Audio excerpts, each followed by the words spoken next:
Chào mọi người, chào mừng các bạn đã quay trở lại với kênh của mình. Hôm nay, chúng ta sẽ bàn về một bài toán mà hầu như công ty vận tải hay logistics nào ngoài kia cũng phải đau đầu giải quyết. Hãy tưởng tượng thế này nha, bạn có một nhà máy sản xuất khổng lồ ở điểm A và bạn cần chuyển lượng hàng đó đến một thành phố lớn ở điểm B. Giữa A và B là một mạng lưới chằng chịt các con đường cao tốc. Mục tiêu đầu tiên của bạn, chuyển được càng nhiều hàng càng tốt. Trong toán học, người ta gọi đó là max flow, hay còn gọi là luồng cực đại. Nghe thì đơn giản đúng không? Bạn cứ thấy con đường nào to nhất, rộng nhất thì bạn cho xe tải chạy qua. Trông mọi thứ có vẻ rất trơn tru, nhưng khoan đã, ngay khi bạn vừa dồn toàn bộ xe tải vào tuyến đường lớn nhất, một trạm thu phí khổng lồ hiện ra. Chi phí vận chuyển đột nhiên nhảy vọt lên mức không tưởng. Bạn gửi được lượng hàng tối đa thật đấy, nhưng công ty bạn phá sản vì trả phí cầu đường. Đó chính là thực tế. Chúng ta không chỉ cần gửi đi lượng hàng lớn nhất, chúng ta phải làm điều đó với số tiền bỏ ra là ít nhất. Chào mừng bạn đến với bài toán luồng chi phí cực tiểu, Mean Cost Max Flow. Vậy làm sao để giải quyết bài toán này? Theo phản xạ tự nhiên, chúng ta thường nghĩ đến hai công cụ quen thuộc nhất. Đầu tiên, hãy nhìn sang bên trái, thuật toán Max Flow thuần túy. Trông có vẻ tuyệt vời đúng không? Nước cuồn cuộn chảy qua tất cả các đường ống để đáp ứng nhu cầu tối đa của thành phố. Nhưng hãy nhìn vào bộ đếm tiền. Chi phí đang xoay tít mù, con số nhảy vọt lên mức đỏ rực. Bạn giao đủ hàng nhưng bạn không gánh nổi phí đường bộ. Tiền thu về không đủ bù chi. Thế thì đổi chiến thuật thôi. Nhìn sang bên phải nha. Ta dùng thuật toán đường đi ngắn nhất, Dijkstra, để chọn ra đúng con đường rẻ nhất mà đi. Tiền phí lúc này cực kỳ thấp, bộ đếm tiền báo màu xanh an toàn. Tuyệt vời. Nhưng khoan đã, con đường rẻ nhất thường là con đường hẹp nhất. Bạn chỉ chuyển được một góc nhỏ số hàng cần thiết. Lượng cung không đủ cầu và bảng đo lưu lượng của thành phố đang nhấp nháy báo động thiếu hụt. Tóm lại, nếu chỉ dùng nhiều nhất, bạn hết tiền. Nếu chỉ dùng rẻ nhất, bạn thiếu hàng. Thực tế khắc nghiệt hơn nhiều, chúng ta cần phải kết hợp cả hai. Đó là lúc chúng ta phải tìm ra điểm cân bằng hoàn hảo. Để giải quyết triệt để bài toán hóc búa này, các nhà toán học không nhìn vào từng chiếc xe tải hay từng nhà kho. Họ làm một việc thông minh hơn, loại bỏ tất cả những chi tiết thừa thãi đó đi. Nhà máy, trạm thu phí hay thành phố, tất cả đều được thu gọn lại thành các điểm trên màn hình. Những con đường cao tốc ngoằn ngoèo hay những mạng lưới phức tạp biến thành các đường thẳng nối liền các điểm đó. Chúng ta gọi đây là một đồ thị. Bây giờ, trên mỗi con đường, chúng ta chỉ cần quan tâm đến hai thông số cốt lõi nhất. Thứ nhất là sức chứa và lưu lượng. Hiểu đơn giản là con đường này chở được tối đa bao nhiêu thùng hàng và hiện tại đang có bao nhiêu thùng chạy qua. Thứ hai, vô cùng quan trọng, chi phí. Cứ mỗi một chuyến hàng đi qua con đường này, bạn tốn bao nhiêu tiền? Tất cả những thông tin đó được gom lại thành một nhãn duy nhất, lưu lượng trên sức chứa, kèm theo một mức giá. Từ một mớ hỗn độn ngoài đời thực, chúng ta đã có một bản đồ toán học tinh gọn. Và đây chính là bàn cờ để chúng ta bắt đầu tìm kiếm điểm cân bằng hoàn hảo. Bây giờ, đồ thị đã nằm trên bàn. Câu hỏi đặt ra là giải nó bằng cách nào đây? Giờ khoan hãy nghĩ đến những thuật toán cao siêu. Nếu bạn là người điều phối của công ty, trực giác của bạn sẽ bảo bạn làm gì? Rất đơn giản, cứ thấy con đường nào rẻ nhất từ nguồn đến đích thì đi trước. Hãy nhìn lên đồ thị. Chúng ta quét một vòng và tìm thấy tuyến đường có tổng chi phí thấp nhất. Tuyệt vời! Việc tiếp theo là gì? Chúng ta bơm tối đa lượng hàng có thể vào tuyến đường này. Lượng hàng rầm rập chạy qua, thông số lưu lượng tăng lên liên tục cho đến khi chạm tới giới hạn sức chứa của con đường.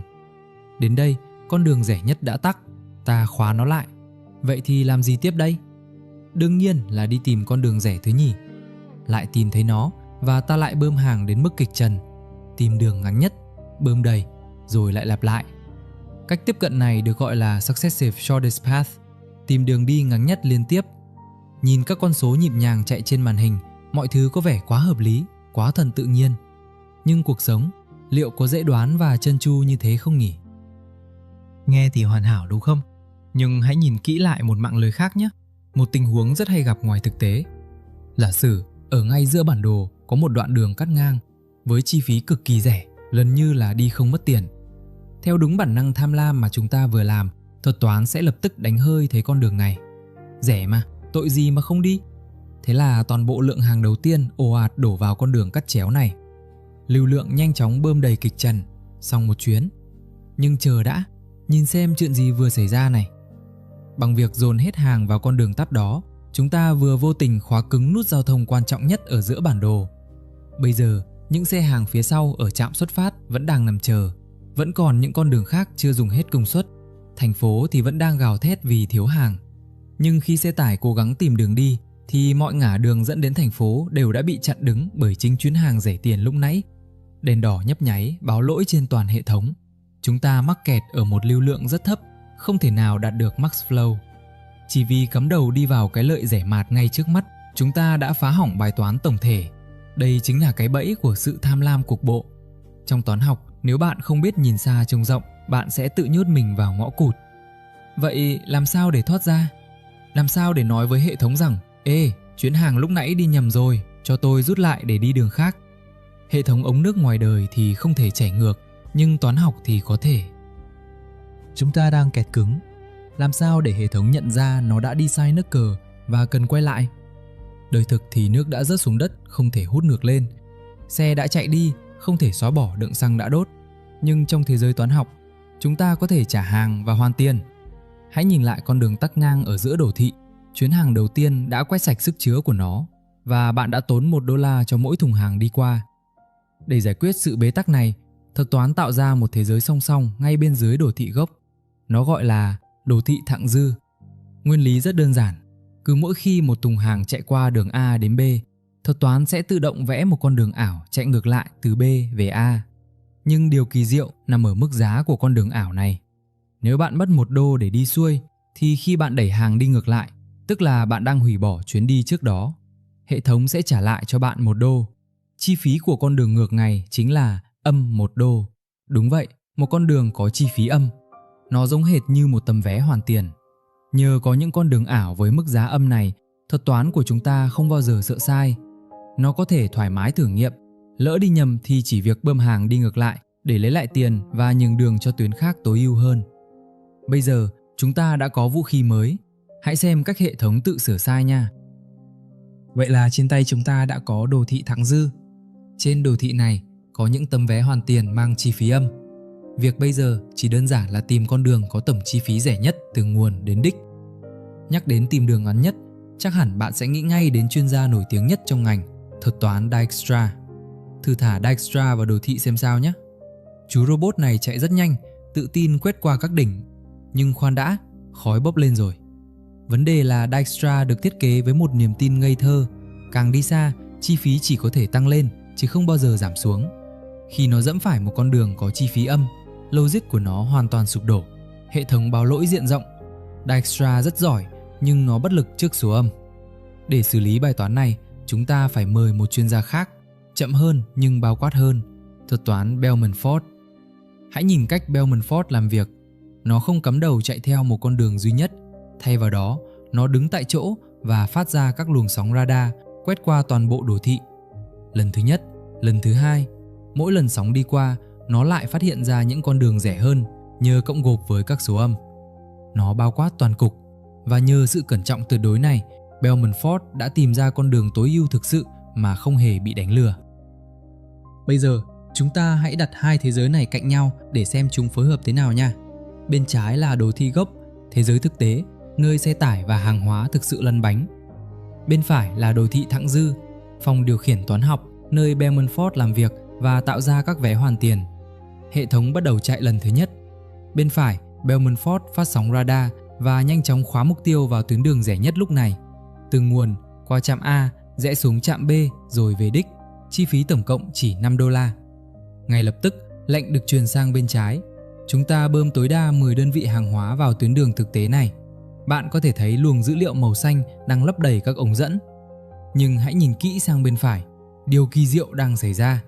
Khi hàng hóa bên trái chạy về phía trước, thì ở bản đồ bên phải, sức chứa của con đường đó giảm dần về 0. Đồng thời, những đường nét đứt màu xanh lá cây, tức là các con đường ảo mang chi phí âm, bắt đầu mọc ra và nối ngược lại. Chuyến hàng đầu tiên hoàn tất. Bên trái, đường đã tắc. Bên phải, hệ thống đã chuẩn bị sẵn sàng các vé hoàn tiền trị giá $2, $1 để chờ lệnh sửa sai nếu cần. Cỗ máy đã được bôi trơn và bây giờ nó chuẩn bị làm một điều mà mắt thường không thể nhìn ra. Hệ thống tiếp tục quét lần 2 và đây là lúc phép thuật thực sự xuất hiện. Thành phố vẫn đang cần thêm hàng. Belmont lại tỏa sóng radar trên đồ thị thặng dư bên phải. Lần này, nó tìm ra một con đường rất dị, đi từ nguồn đến B, rồi đi ngược lên A qua tấm vé hoàn tiền, và cuối cùng từ A chạy về đích. Khoan đã, ngoài đời thực làm gì có đường chạy ngược từ B về A? Đúng đấy, hãy nhìn sang đồ thị gốc bên trái để xem hệ thống xử lý lệnh này như thế nào. Khi lệnh đi ngược được phát ra từ phòng điều khiển toán học, hệ thống thực tế không hề cho xe tải quay đầu chạy lùi. Thay vào đó, nó làm một việc thông minh hơn. Nó rút lại quyết định sai lầm lúc trước. Nhìn kia, lượng hàng đang chạy từ A sang B lập tức bị giảm xuống. Chuyến hàng băng qua đường tắt bị hủy bỏ, tiền phí lập tức được hoàn lại cho công ty. Đồng thời, lượng hàng bị kẹt ở A giờ đây được bẻ lái, chạy thẳng về đích. Lượng hàng mới ở B cũng tìm được đường đi riêng của nó. Tổng lượng hàng giao đến thành phố tăng lên gấp đôi, mà chi phí lại được tối ưu hóa đến từng xu. Chỉ bằng một nét vẽ đi qua số âm trên đồ thị ảo, thuật toán đã tự động gỡ rối điểm tắc nghẽn ở thế giới thực, không cần ai phải can thiệp thủ công. Nó tự nhận ra sai lầm do sự tham lam ở bước trước và tự động sửa chữa nó một cách hoàn hảo. Thuật toán đã sửa sai thành công. Khối lượng hàng khổng lồ tiếp tục được đổ về thành phố. Nhưng làm sao cỗ máy này biết khi nào thì công việc thực sự hoàn tất? Hãy nhìn sang đồ thị thăng dư bên phải một lần cuối. Belmont lại phát ra các luồng sóng radar để tìm đường. Sóng lan tỏa chạm vào các trạm trung chuyển, nhưng lần này không có luồng sóng nào chạm được tới đích. Mọi con đường có thể đi, kể cả những con đường đi ngược để hoàn tiền, đều đã bị khóa chặt hoặc không thể dẫn tới thành phố nữa. Không còn đường đi trên đồ thị thặng dư. Đó chính là tín hiệu dừng lại. Hệ thống toán học ảo này đã hoàn thành xuất sắc sứ mệnh của nó. Khi bóng tối bao trùm lấy đồ thị bên phải, đồ thị gốc bên trái tiến vào vị trí trung tâm. Hãy nhìn vào bảng điện tử sau, lưu lượng đạt mức cực đại, không thể chở thêm dù chỉ một thùng hàng. Và ấn tượng hơn cả, tổng chi phí cầu đường được nén xuống mức cực tiểu, không thể rẻ hơn được nữa. Cỗ máy hoàn hảo, không còn sự tắc nghẽn, không còn sự tham lam mù quáng. Bằng cách kết hợp giữa việc tìm đường rẻ nhất và khả năng tự động rút lại quyết định sai lầm, chúng ta đã chạm đến đỉnh cao của toán tối ưu đồ thị. Đó là luồng chi phí cực tiểu. Nhìn vào đồ thị toán học này, bạn có thể nghĩ nó chỉ là một mớ lý thuyết khô khan nằm trên giấy. Nhưng thực tế, nó đang âm thầm vận hành thế giới xung quanh chúng ta từng giây từng phút đấy. Hãy thử xóa bỏ các điểm nút này đi và thay vào đó là mạng lưới điện quốc gia. Nhà máy điện là nguồn, các khu dân cư là đích. Nhiệm vụ của hệ thống là cung cấp đủ điện năng cho toàn bộ thành phố. Đó chính là max flow. Nhưng dòng điện truyền đi càng xa, qua nhiều trạm biến áp, thì hao phí tỏa nhiệt càng lớn. Hao phí đó chính là chi phí. Thuật toán luồng chi phí cực tiểu giúp hệ thống điện vận hành ổn định mà lãng phí ít năng lượng nhất. Chưa hết đâu, hãy đổi góc nhìn sang màn hình điện thoại của bạn. Khi bạn mở ứng dụng đặt xe, hệ thống tạo ra một đồ thị chia làm hai bên. Bên trái là hàng ngàn tài xế đang rảnh, bên phải là hàng ngàn khách hàng đang chờ. Mỗi một cuốc xe được ghép nối thành công là một đơn vị lưu lượng. Hệ thống muốn ghép được nhiều cuốc xe nhất có thể, nhưng đồng thời nó phải đảm bảo tổng thời gian tài xế chạy đến chỗ khách hàng là ngắn nhất. Thời gian chờ lúc này chính là chi phí.